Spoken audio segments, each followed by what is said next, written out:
wanted to do, yeah, just popping all the muscles, huh? Setup on, you know, just basic setup, okay, from the beginning. Okay, so here's the jaw crusher itself, right? And then right here we have the stand with the conveyor. And so we got some bolts, some nuts and bolts and stuff. So here's how the conveyor goes on. The conveyor was kind of a pain. Of course, we put it on wrong the first time.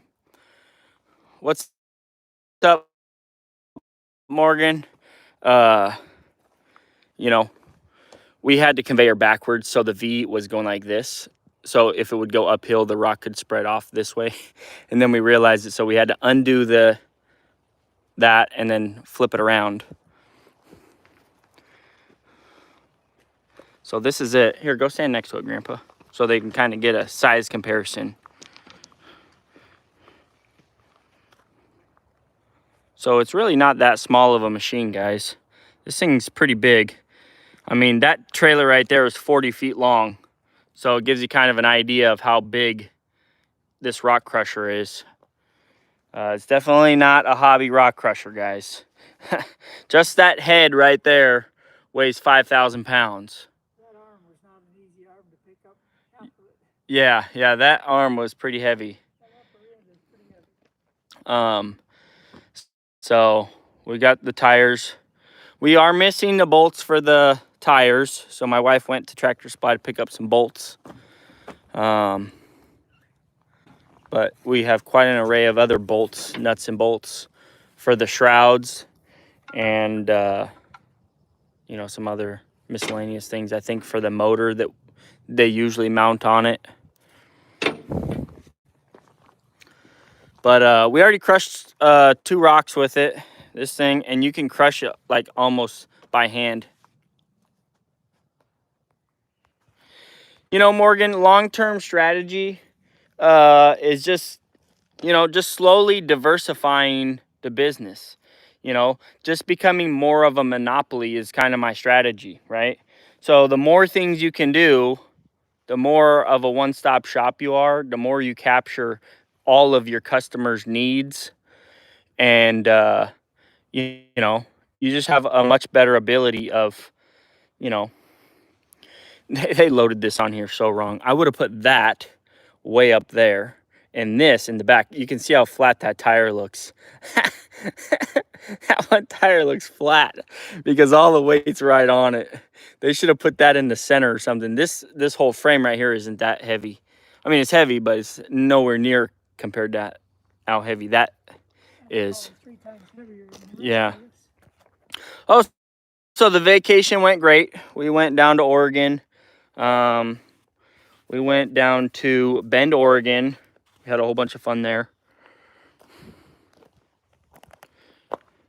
I posted some pictures. Me and my son climbed a mountain and went fishing, and he also played on like a trampoline land or something like that. It's too heavy. I think the total weight of the whole setup, I think, is like 7,000 pounds, 6,000 pounds or something like that.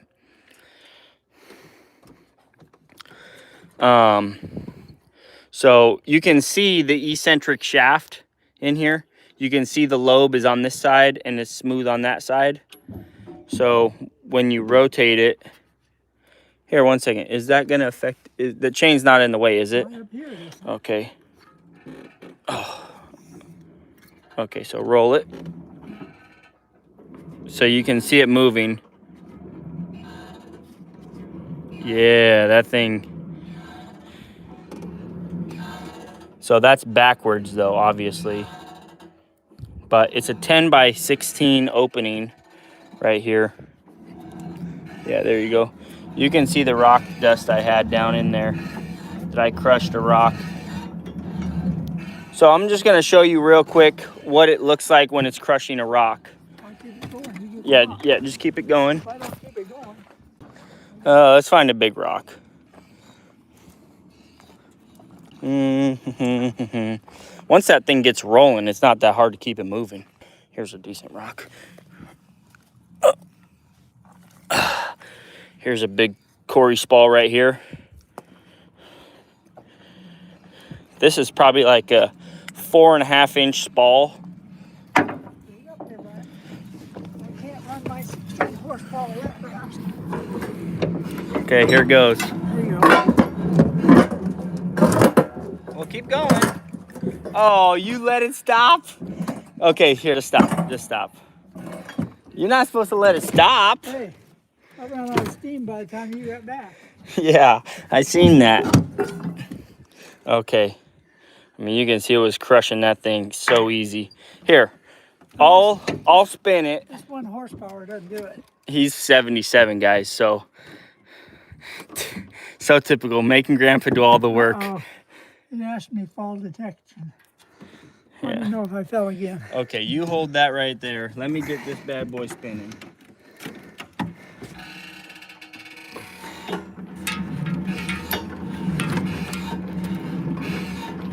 Okay. Here it goes. Oh, yeah. Well, Grandpa's old. But you can.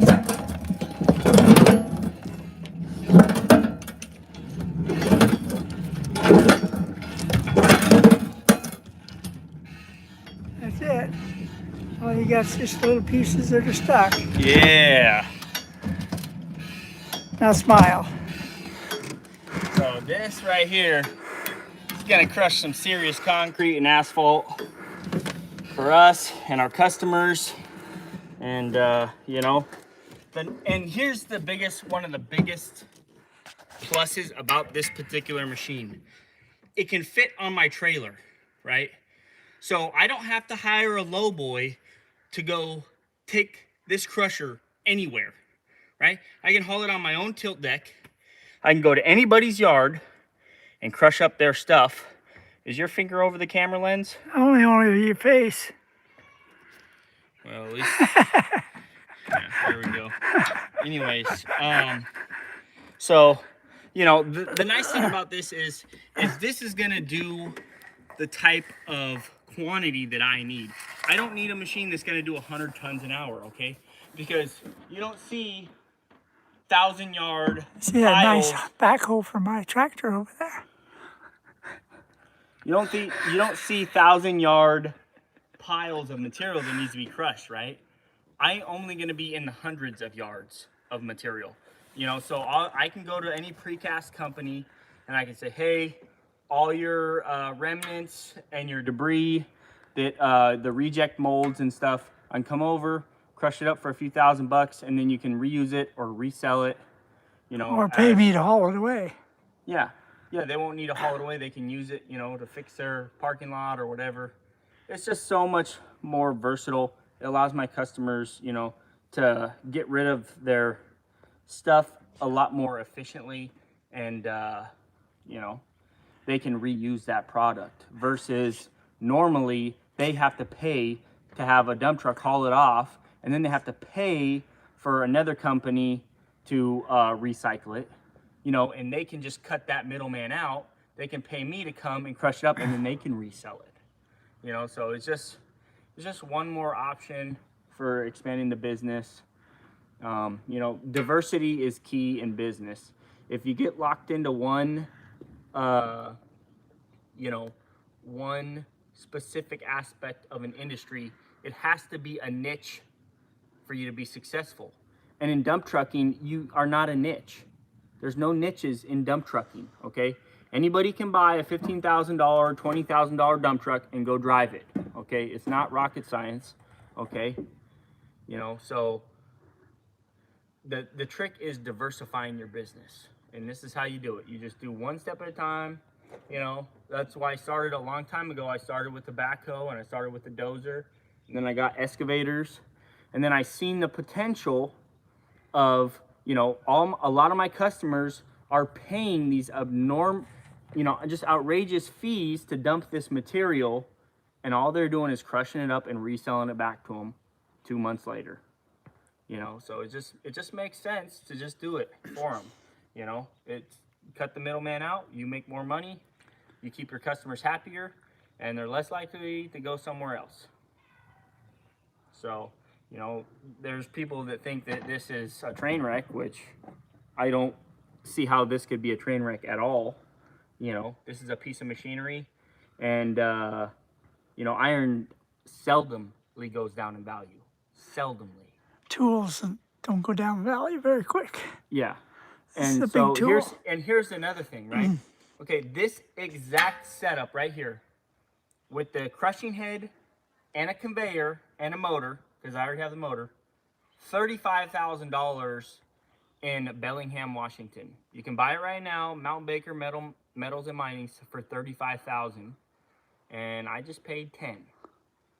So tell me how I'm gonna lose out on this. You know, it's pretty common sense here.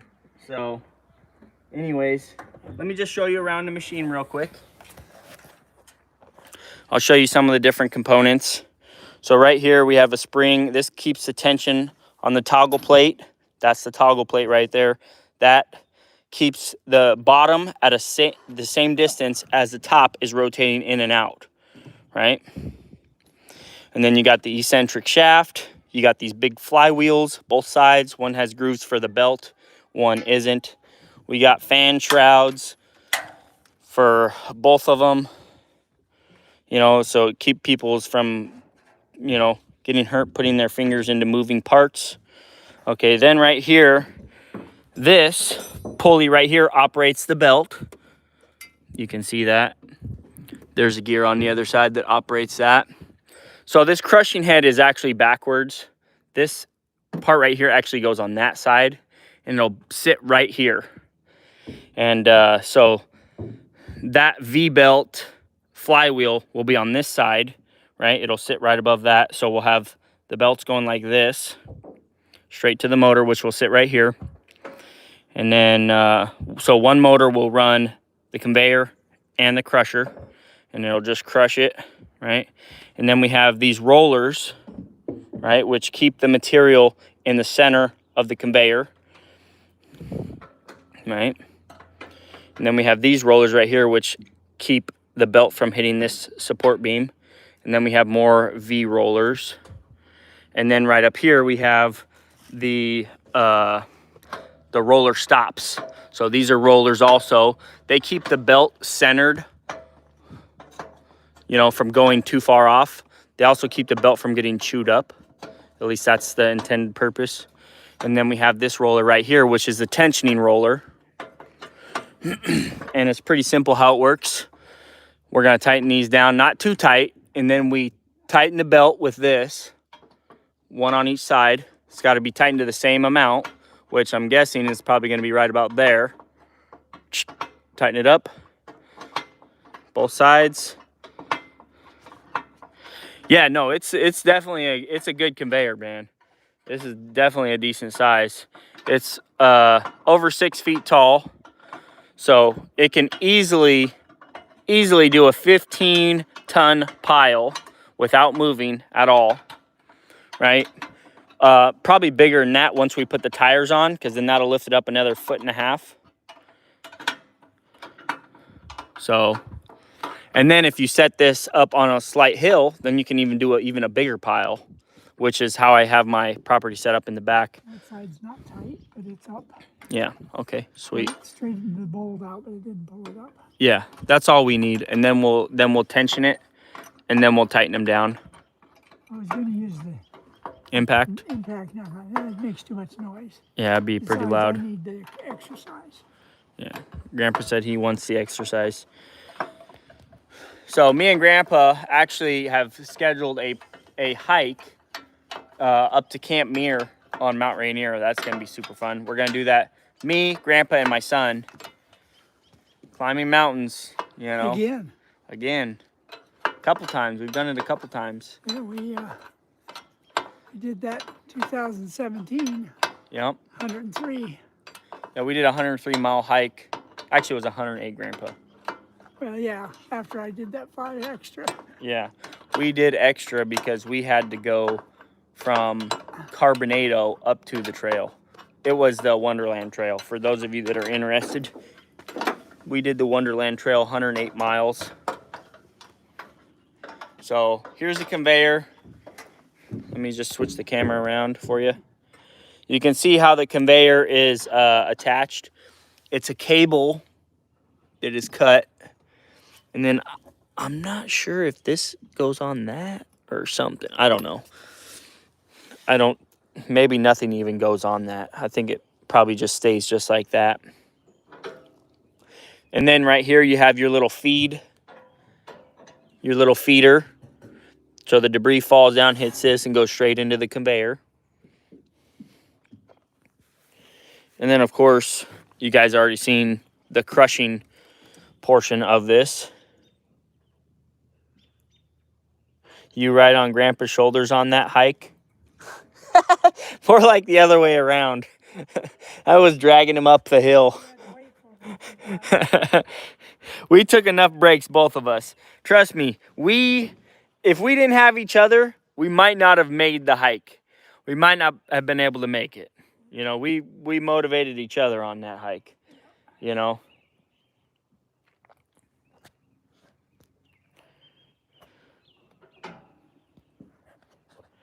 Looks like a good 2 hour to setting it up, and you're going to be ready to roll. Yeah, basically, how long have we been working on this, Grandpa? Hour, maybe? 7, I think, is what I said. 7. Okay, 7. So hour and a half so far. And, you know, we're basically, you know, almost there. Right now, Brian, I'm tightening the belt. Yeah, okay. Well, make sure you tighten them both evenly. I'm doing that back. Oh, okay. Because if you don't, it'll go one-sided. Yeah. So he's tightening the belt up right now. But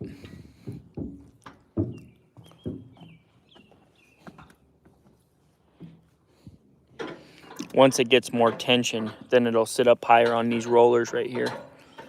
Sitting kind of low. Which tells me it's not tight enough yet. But yeah, I'm super excited about this crusher, guys. This is just incredible. You know, this is what it's all about. You know, spending time with your family, building something that's unforgettable. You know,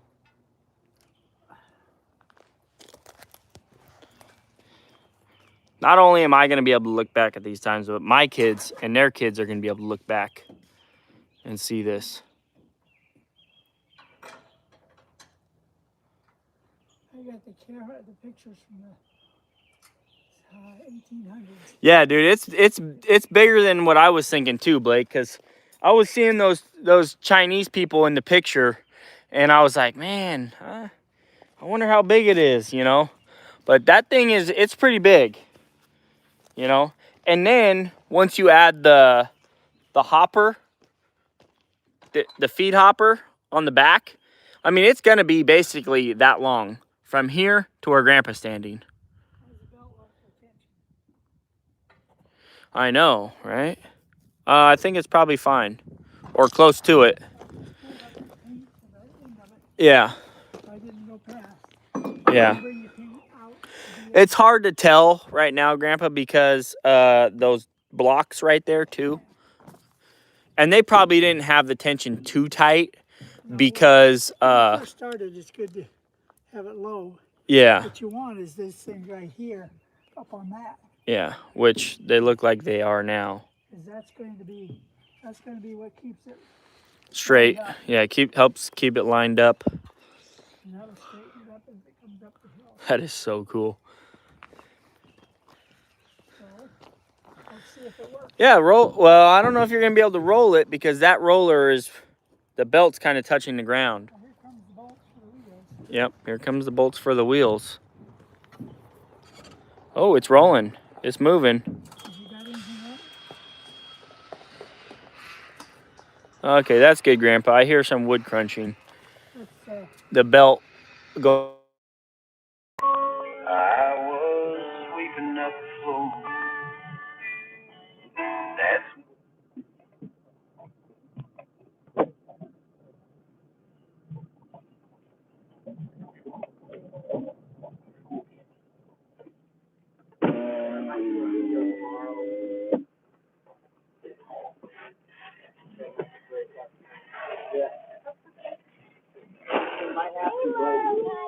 are you gonna do, Daddy? Okay, thank you. Sit. Yeah, I think Huh? you're going I want to come with you. Please. In the back. In the back.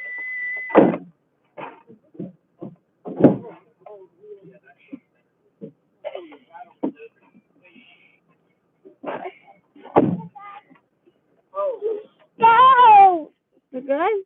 Yeah, you got the audio in the truck. Oh, it's Bluetooth's on. connected. Yeah, hang up. Oh, here, 1 second. You're listening to me. Yes, it was. I got you back now. Thanks for tuning in. Those of the crusher coming out. I know you guys are pretty interested in this setup, and I know a lot of people are actually interested in it because of the value you get. So anyways,